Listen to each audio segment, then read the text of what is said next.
Part 3. Now, before Opie and Anthony blew up, they tried to make, and I think they tried to do this nationwide, is to have an all-talk station for most of the cities of the country. Now, only in New York did they switch two stations. They had Howard on one station and the all-talk on another station. But other places, they started to push the Howard Stern in the morning, Opie and Anthony in the afternoon, and then tried to find other shows to do that slot. So eventually what they did is got rid of the radio chick, because she wasn't getting any ratings anyway. I was on the radio chick show, actually. I played a game with them called What's My Perversion, but that's another story. But anyway, I even got a chance to be in the studio and saw that show, and I liked them. I thought they were funny, just like I thought Opie and Anthony. I was going to listen to all of them. They all were not competing against each other. I didn't have to worry who to listen to. And at this time, Opie and Howard Stern was kind of not listening to at all. I was kind of listening. They had the Sports Guys show in the morning at one point.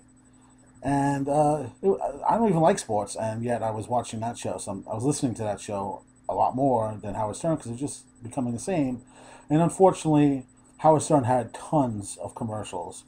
And just when you're getting into something, you'd be sitting around for like 20 minutes with commercials, and it just got out of hand.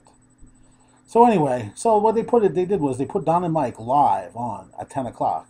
They even moved their show was regularly on at 3 o'clock.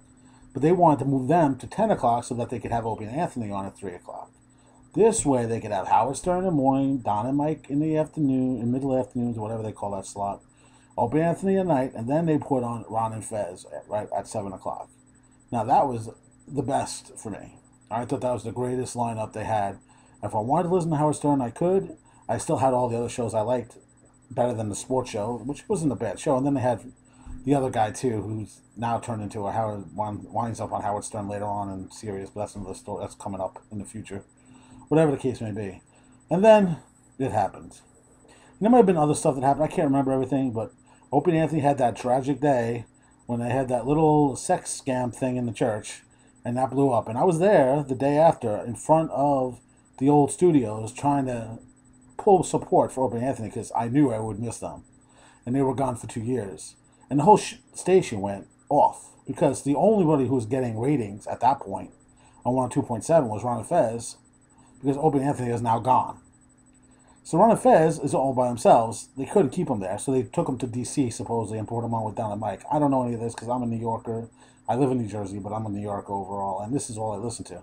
So we had nothing. We had Howard Stern in the morning, and we had nothing for the rest of the day. And I would go crazy looking for Howard Stern or for other talk shows. And I would have to listen to shows that weren't that funny, but I was so into talk at this point, it just killed me. And this was destroyed. New York radio sucked, and now it sucks even more, but that's another story, and I'll get into that more. So Opie and Anthony's gone. Gone now for 2 years. They can't. They get paid, but they're gone, which is great for them, but sucks for the rest of us. Thank God they had shows like Tough Crowd with Colin Quinn, because at least the comedians that were on Opie and Anthony were on his show, and at least you kind of get that half an hour wasn't enough time for me, because you're listening to them for 4 hours, and all of a sudden it's a half an hour. That really sucks. And then, and Howard Stern was so boring that I started listening to The Zoo. I mean, oh my God, The Zoo out of all things. Nobody wants to listen to The Zoo, unless you're like a girl that's 16 years old. And 2 years we waited around. I waited around, wondering what the hell's going on. And then there was stupid shit that happened. Like, oh yeah, there was like this little problem with wardrobe malfunction, and then all of a sudden the FCC started coming down on everybody's case. And Howard Stern couldn't even do half the stuff he wanted to do in the first place, and I don't think he really cared because he seemed like he was bored of it anyway. And everything just went to crap. For those 2 years, it was dead. Radio was horrible. We're losing. I mean, it's just out of hand. And eventually, of course, Howard Stern will leave radio, as we all know.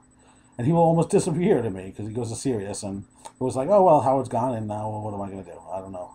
And now we go back to I don't know what part we're up to, whatever part we are. Wait, I can count. We're part 3. And then I'll talk about what happened and how New York radio sucks. But now we have at least something else to listen to.